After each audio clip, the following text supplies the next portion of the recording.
Hey everybody, it's Stu Fuchs from Ukulele Zen, another episode of Ask Stu. 3 questions every Monday. Thanks so much for watching and thanks for asking your amazing questions.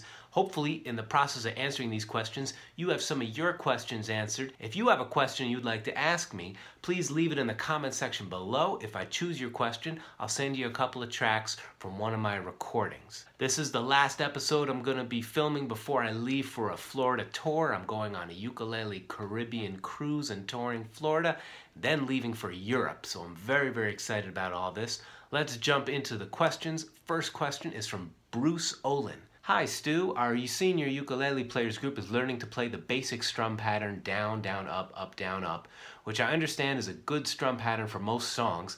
What strum pattern should we be learning next? Thanks for all your help. Bruce, this is a great question. You know, honestly, it's hard to answer with what one pattern you should learn because it all depends on what style of music you're going to be playing. If you're going to learn some reggae music, your strum's going to be different than if you're going to be learning some rock and roll or some pop or some heavy metal or whatever you're into. But I think if I had to summarize what thing you should be learning next, it would be backbeat. Backbeat rhythm will make any strum pattern sound great. I go into backbeat rhythm quite a bit in my videos because it's so important and I cover it a lot in the Rockabilly for Ukulele book. So let me briefly outline what backbeat is and how it can make all your strumming patterns sound great. I'm clicking a metronome right here, 63 beats per minute. Are you making best friends with your metronome? I hope so. Hang out with a metronome every day. It'll really change your playing in a good way. The drummer is always going to be there for you. And what we're going to do is say down, down, up, down, down, down, up, then strum.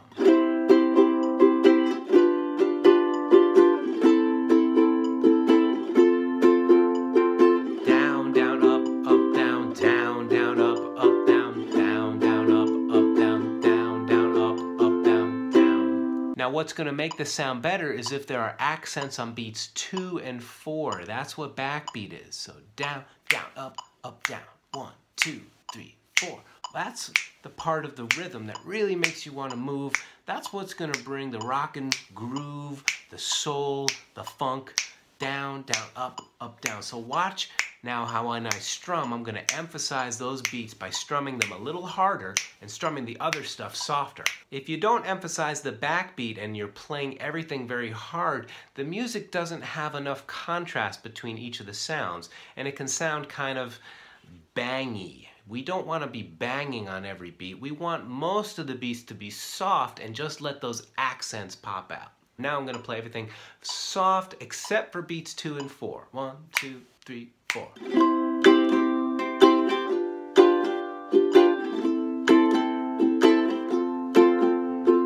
Now the music has a bit more life to it. It breathes. So whatever strum pattern you're going to learn next, make sure that there's an awareness of backbeat. And by the way, another great pattern to check out is boom ditty, Johnny Cash's favorite strum. I made a video about that. Boom ditty, boom ditty, boom ditty, boom. The next question comes from David. He's in England. Hello, good to have you with us. Asked a great question about the pinky. Hi Stu, thanks for the Monday 3 question series. I'm trying to practice a piece and I've been advised to use my pinky finger more when fretting. Trouble is it lacks strength and precision. Is there anything you'd recommend for developing the pinky? Absolutely. Getting this thing strong and precise is a journey. Let me outline a couple of exercises that'll help you. The first thing to realize is that training the pinky is just like training any of the other fingers. We want it to be curved. We want the pushing to occur mostly from this part of the fingertip and the rest of the hand soft. Keep the thumb relaxed. So let's just play the C major chord with our pinky and get comfortable with that. As you do this, stop and ask yourself, is my thumb feel like it's full of cement? Ask yourself, am I pushing too hard? Ask yourself, is my finger curved or am I touching with this part of the finger? See where that indentation is? That's where you want to be pushing. So right here, exercise 1, just get used to playing a C major chord like this. It will actually make the transition to G a little bit easier, you see? So then practice transitioning and stop. Check in with all those elements I mentioned before. Train your hand to be comfortable using the pinky with the C major chord.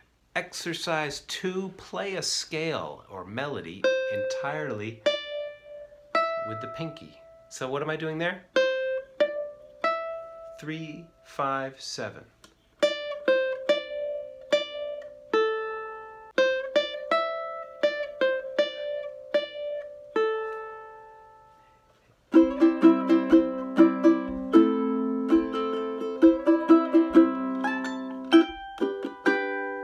Okay, I jumped ahead a little bit there, but the point is that you slowly train it. And if you hang with the pinky every day, you'll see it'll catch up. You just got to be patient with it. The pinky is the smallest and the weakest finger. It needs a little more attention. I can't emphasize enough the importance when practicing anything to stop often and check in. Where is my breath? What happened to my smile?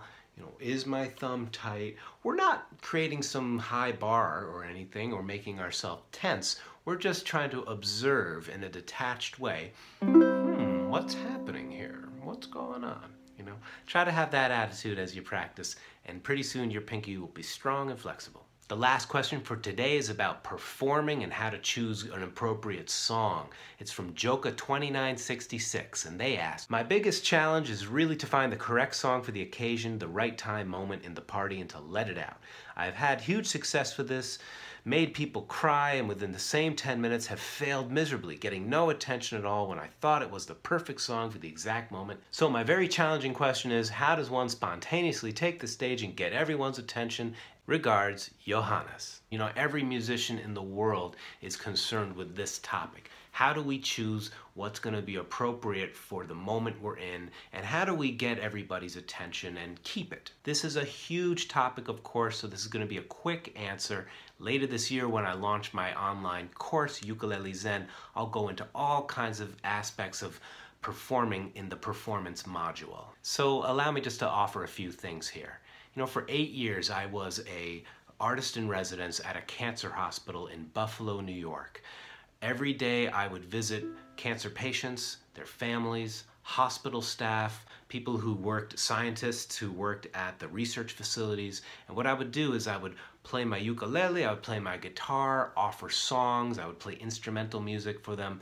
And what I would do is listen and pay attention to the environment I was in, and then try to find something that matches the environment. It's the same thing with taking the stage. You have to look out and forget about what you want, but try to feel what they want.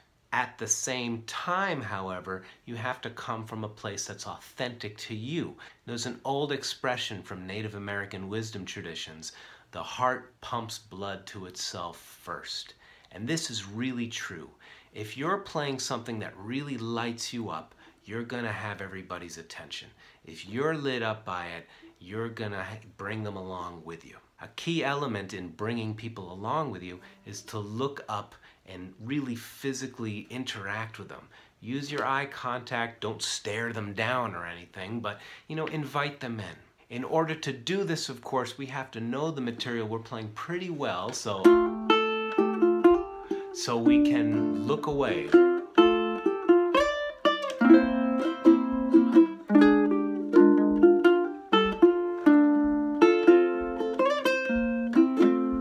See how most of the time I didn't have to look at my hand, I could look at you.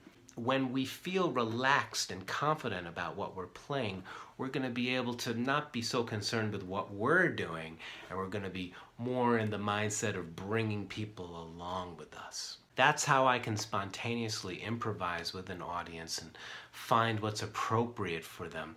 I am just in tune with what they want, and I also make sure that it serves the place that I'm coming from so it feels authentic to them. Now, as for your question of how to find what's appropriate, well, the answer to that is going to depend entirely on the situation.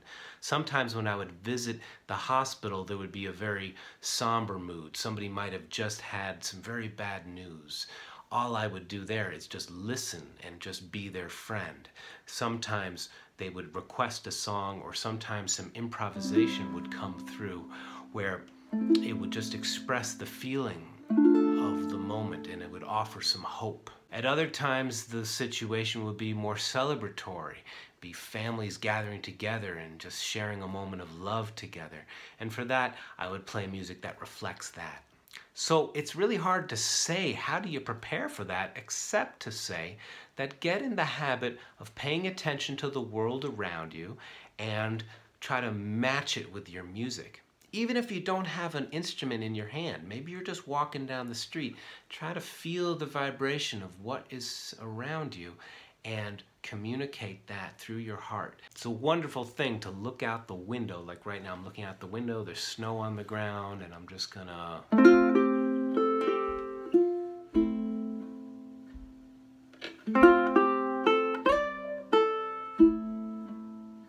just try to express